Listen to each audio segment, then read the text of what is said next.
Not rapid fire with person చెప్పు. అయినా నీకు ఆల్రెడీ రెండు కదా.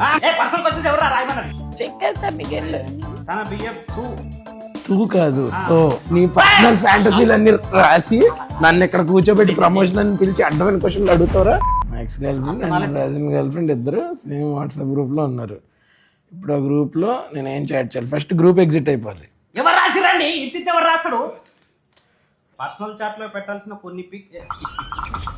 కొన్ని పిక్స్ ఫ్యామిలీ గ్రూప్ లో పెట్టి డెలీట్ ఫర్ ఎవ్రీవన్ కొట్టపోయి డెలీట్ ఫర్ మీ కొట్టినా ఏం చేయాలి అని అడుగుతున్నారు. అసలు ఊర్లోంచి ఎగ్జిట్ అయిపోవాలి, గ్రూప్ నుంచి కాదు. ఊరు కాదు, అర్థం ఎగ్జిట్.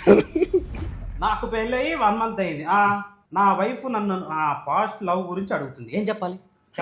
చెప్పేయాలి. చెప్పే బ్రో. కాకపోతే అది ఇంకా ఉందా లేదా అన్నది $1 million క్వశ్చన్. అది చెక్ చేస్తాను నీకు.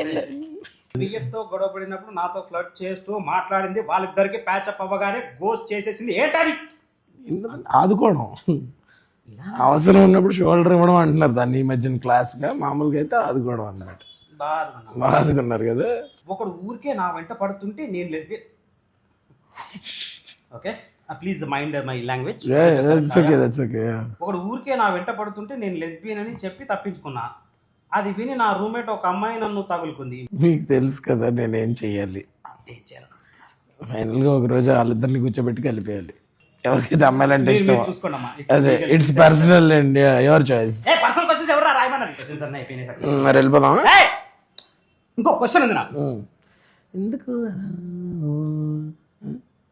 రెపరెపలాడిపోతున్నా? అన్ని క్వశ్చన్లు ఉంటే ఎక్కడన్నా రాసుకుని చదువుకో రాత్రిపూట నిద్ర పట్టకపోతే. కొన్ని నేను మామూలుగా అంటే బాగుంటే ఎక్కేద్దామని. వాచ్ తెలుసు కదా, only in theatres on October 17th. Avoid this guy at the theaters. If you see him, ignore him. No, I'm not coming with you guys. Okay, with me. Okay, done.